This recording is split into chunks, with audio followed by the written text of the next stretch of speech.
कोयल की कूक कहानी को लाइक करें, शेयर करें। हमारे चैनल कथा कहानी को सब्सक्राइब करके बेल आइकन का बटन दबा दें।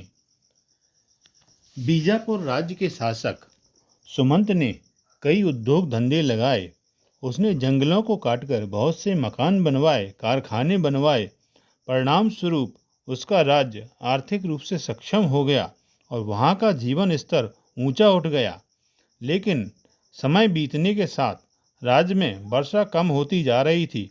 इस कारण फसलें कमज़ोर होने लगीं। पड़ोसी राज्यों से अनाज का आयात करना पड़ा। लोग अधिक बीमार रहने लगे। खजाने का अधिकांश भाग लोगों के स्वास्थ्य और भोजन संबंधी ज़रूरतों पर खर्च होने लगा।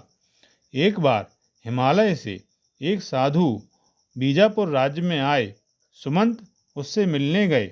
साधु को श्रद्धापूर्वक प्रणाम करके उसने उसे पूरी स्थिति बताई। सब बताकर उसने साधु से कोई उपाय बताने को कहा।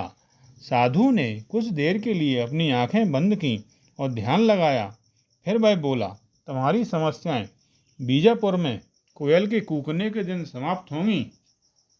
सुमंत ने प्रत्येक गांव में कोयल के कूकने के लिए इंतजाम करने के आदेश दिए। पड़ोसी राज्यों से कोयलें लाई गईं। उन्हें उनकी मनपसंद की खाने की चीज़ें दी गईं।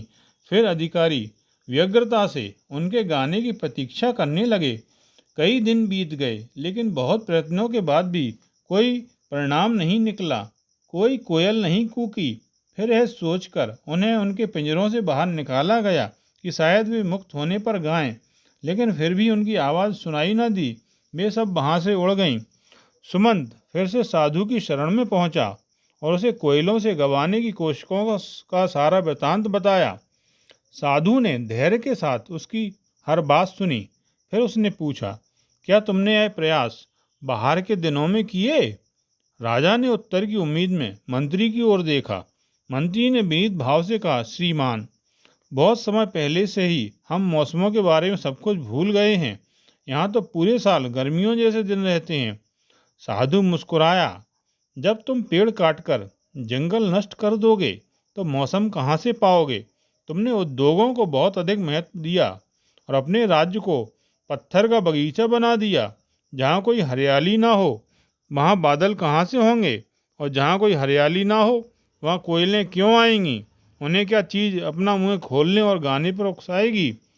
हरियाली और जंगली जानवरों के खत्म हो जाने से राज्य में पड़ने वाला सूखा और यहाँ होने वाली बीमारियाँ कोई आश्चर्य का विषय नहीं है।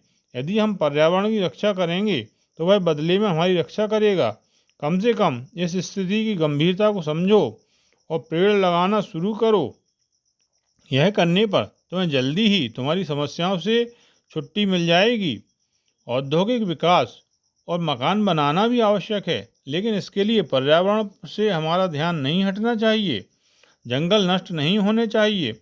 पर्यावरण के संतुलन को नज़रअंदाज करना ठीक नहीं है, उसने कहा। सुमंत के मन पर इन शब्दों की गहरी छाप पड़ी। उसे अपनी गलती का एहसास हुआ।